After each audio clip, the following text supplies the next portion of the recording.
Dua saudara perempuan baru saja memasuki pintu rumah tua dan langsung tertegun. Apakah ini masih rumah yang penuh dengan tawa dan canda dalam ingatan? Pemandangan yang rusak di depan mata membuat orang merinding. Dinding yang retak seperti peta, atapnya bisa runtuh kapan saja.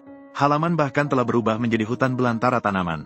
Yang lebih menakutkan adalah, penduduk desa mengatakan tempat ini telah menjadi habitat ular dan serangga. Kadang-kadang bisa terlihat ular berjalan di jalan desa. Ingin memperbaiki. Banyak orang menyarankan mereka untuk menyerah, mengatakan bahwa rumah ini tidak bisa diselamatkan. Namun, dua saudara perempuan itu tidak percaya hal tersebut. Rumah yang ditinggalkan orang tua adalah seluruh kenangan masa kecil mereka. Meskipun semisal sudah rusak dan sulit, mereka tetap ingin membuatnya bersinar kembali. Perjalanan perbaikan resmi dimulai. Dua saudara perempuan itu sambil mengeluh juga saling memberi semangat. Ini bukan memperbaiki rumah. Ini adalah campuran film petualangan, horor, dan misteri. Baru saja membuka pintu, tercium aroma lembab yang terasa kuno. Furnitur berserakan. Jaring laba-laba di dalam rumah menjadi instalasi seni.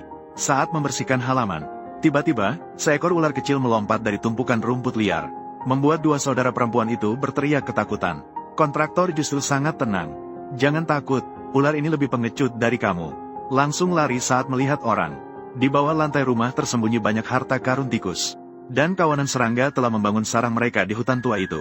Dua saudara perempuan tertawa getir. Rumah kita ini sudah jadi hotel besar untuk serangga, ya? Saat membersihkan perabotan tua, dua saudara perempuan secara tidak sengaja menemukan album kuning. Di album itu ada foto-foto mereka saat kecil dengan orang tua. Dan beberapa cerita kecil keluarga yang hangat langsung terbayang. Ini bukan hanya sebuah rumah, melainkan buku kenangan keluarga. Memutuskan untuk terus bertahan, tidak peduli seberapa sulit. Hal yang paling menakutkan adalah suara berisik dari dinding di malam hari. Awalnya mengira itu tikus. Ternyata hanya angin yang menggerakkan papan dinding yang rusak. Meskipun itu adalah kesalahan, namun dua saudara perempuan tetap bercanda. Jika ada lebih banyak suara, kita langsung keluar dan syuting film horor saja. Tim konstruksi mulai menunjukkan keahlian. Dinding dicat ulang menjadi kuning muda yang hangat. Retakan diperbaiki dengan sangat bersih. Atap yang usang telah diganti dengan genteng baru. Rumput liar di halaman telah dibersihkan. Sebagai gantinya, bunga dan tanaman baru tumbuh. Bahkan ular dan serangga yang sebelumnya sering muncul sudah tidak ada lagi. Dua saudara perempuan mengeluh. Pengalaman ini benar-benar dari neraka ke surga. Di sebuah kotak kayu usang di loteng, dua saudara perempuan menemukan beberapa mainan masa kecil dan surat tulisan tangan yang ditinggalkan orang tua mereka. Surat tersebut penuh dengan cinta dan harapan untuk mereka berdua. Ini membuat mata mereka langsung berkaca-kaca. Rumah ini bukan hanya sekadar tempat tinggal, namun juga merupakan tempat untuk menyimpan emosi keluarga.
Setelah lebih dari 2 bulan usaha, rumah tua yang rusak akhirnya tampak baru. 2 saudara perempuan berdiri di depan rumah yang telah diperbaiki dengan wajah penuh kepuasan. Mereka tersenyum dan berkata, "Kali ini yang diperbaiki bukan hanya rumah, tetapi juga inti kenangan kita." Orang sering berkata bahwa rumah adalah tempat yang baru. Tapi tahukah kamu, rumah sebenarnya juga akan menunggu kamu. Rumah tua yang dilupakan oleh waktu, mungkin sedang diam-diam menjaga kenangan masa kecilmu. Jadi, kembalilah dan lihatlah.